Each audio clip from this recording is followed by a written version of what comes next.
All right, so firstly, before I get in and answer today's questions, just a big thank you for everybody that's been sending me your questions. We get probably about 15 to 20 questions per day. And guys, I'm always really happy to answer these questions, whether it's on this type of medium or just sending you a quick message on Facebook if that's what you're asking.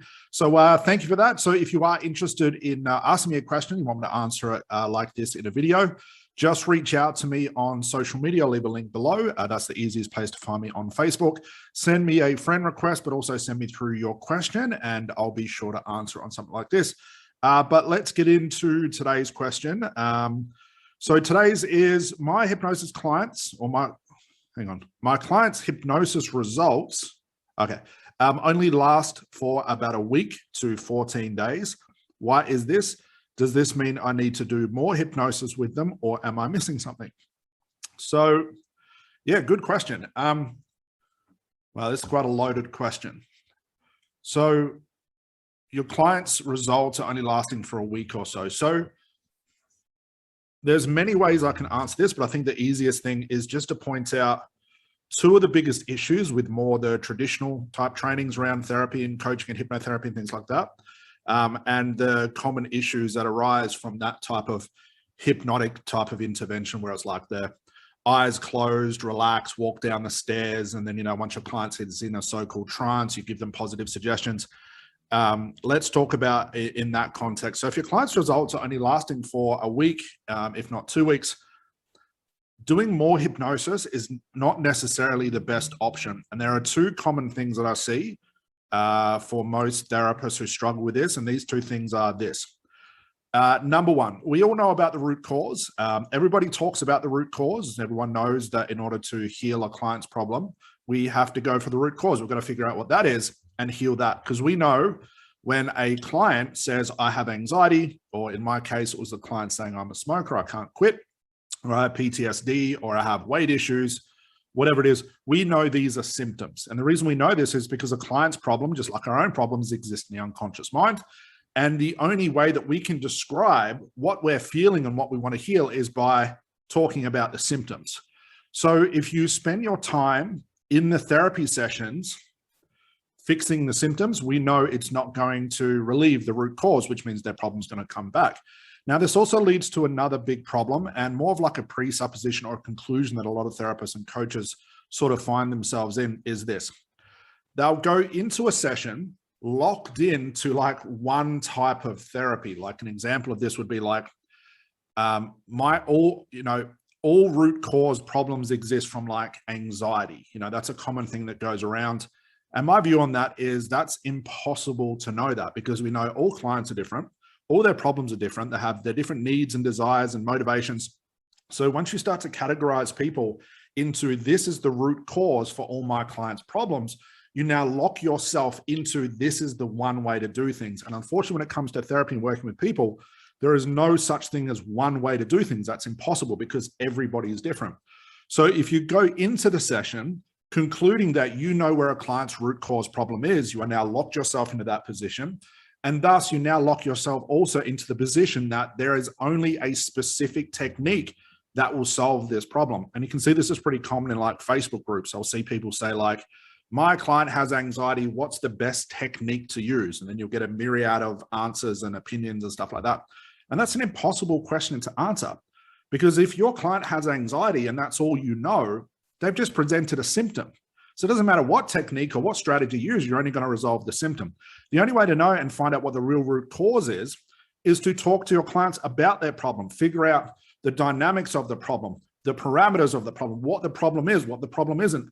And this is what we call, in more the conversational hypnotherapy program, this is what we call the strategic hypnotic interviews, to really find out what's going on underneath, finding out that real root cause thing. But like I mentioned before, if you go into a session using one type of therapeutic technique, it's basically saying that I know what your problem is beforehand, and I know the technique that best suits the way that I do therapy that's going to solve your problem. And this doesn't work. That's why the traditional techniques like the regressions, the timeline, the relaxation, the imagination techniques, they're extremely hit and miss, because not every client is the same. And we can't make those conclusions that you know what technique to use or what the root cause is until you actually do a thorough interview with your client. And I'm not talking about an interview on a piece of paper and then finding about their information on a strategy call. I'm talking about as part of the intervention, the very first thing you need to do is find out the parameters of the problem. And thus talking about the problem, you need to be looking for unconscious moments and the root cause and all that sort of stuff. But I don't want to dig too far into that, but that would be the first thing. Concluding that you know what the root causes, because maybe your guru has told you that all root causes stem from this, which is impossible to know that.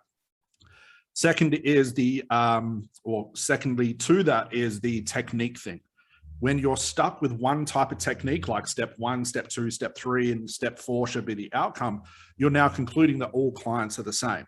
And basically, if that technique doesn't work, you're basically getting to the end of all the steps in the 1, 2, 3 step process. Of course, it's going to be hit and miss because it's dependent on the context of the client. So the first thing you can do is stop concluding you know what the root cause is. And secondly, don't be using the same technique and strategy. Go beyond the techniques and strategies and actually do some sort of therapeutic work. The next thing, and probably the biggest one, is something that I call testing. And I know no one does this. No one teaches it because I've taught it so many times now.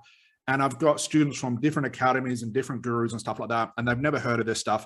But to realize this, let's say, for example, I'm working with a smoker. My client is a non-smoker in my office. And that's it. Then because it's context driven, that's where they've given up. And the scenario and the emotions that have come out of the testing process is only conducive to the office that they're in. And the idea behind testing is to throw scenarios and emotions and things like that at your client and essentially try and break the session. So what do I mean by breaking the session? Everybody believes that once your client comes out of trance, you want to sort of treat them like fine china. You want to just get them out of the office, and you've assumed that the session has worked because you've got to the end of your technique. That's why the technique thing is hit and miss. But like I said, your client is only a non-smoker. It doesn't have PTSD or anxiety or something like that in your office. And if you don't test your clients and make that resource that they found thick and strong and be able to withstand sort of anything else outside of your office, when they leave your office, the world is going to test them. That emotion, when they get stressed out, that caused them to smoke in the first place, if you don't test that out in the office, the world will test them for you. So if you're noticing that your clients' problems are coming back within just a couple of days, it means you haven't tested them. If you have slightly tested them, it means you haven't tested them enough. If you're not testing any of your clients, you can expect your clients' results to be extremely poor and the problem to always come back. On top of that, you can always expect multiple sessions as well. A lot of people say that you have to have X amount of sessions and X amount of homework and X amount of audios and X amount of everything else in order for a client to overcome their problem. That again is revealing the very mechanical and technique process that therapists and coaches get caught in, trying to apply a technique to a problem they have no idea about because the client doesn't even know, they're just giving you the symptoms. So really, my roundabout way of saying this is you need to be testing your clients. You need to make sure that you can try and break the results in your office so you can fix them. You need to be asking them about emotions or scenarios where they might smoke again, or they might eat that junk food again, or they might have anxiety again. Because if you don't test them, the world will test them. And if you don't give your client's resource some robustness and some strength, all it's going to take is one small bad emotion and the problem's going to come all the way back. And you're going to expect session after session after session after session. So bar none, one way that I always guarantee my clients never needed multiple sessions, I'm talking about hardly ever, like 98% of the time was never multiple sessions, was to test my clients and find what I call the loose ends of the problem that still exist, for lack of better words, therapize those things, make that a part of the solution that they found. And then I never have to worry about my clients coming back, never have to worry about my clients having multiple sessions. And I never have to worry about what technique or strategy is best because I'm not locked into one position. So you'll know you're experiencing this problem if you're locked into one way of doing therapy, one conclusion that all clients' problems stem from like anxiety or childhood trauma or abundance blocks or anything like that, is because you're going to experience multiple sessions. You're going to have your clients' results up and down. You're going to have your clients leaving your office and then a couple of hours later calling you back saying it didn't work. And all of the main issues that associate to not testing and being locked into a certain way of doing things, which again is impossible to know what to do until you talk to your client, all comes down to the conclusions and the presuppositions that you go into a session. So to answer your question fully, if your clients' results are not lasting forever, test your clients properly, but also start looking beyond the strategies and techniques, and don't get locked into one way to do things. If you, again, want to find out more about the testing, we do have a Udemy course that's like $20 or something like that. I'll leave the link below. It goes through the full testing cycle, and it guarantees to stop multiple sessions. It guarantees to make your clients' resource that they found in a positive way very robust and strong, so they never have to worry about their problems coming back. Go check that out. I'll leave a link below. But hopefully that answers your question. And guys, that's it for now. I'll see you on the next video.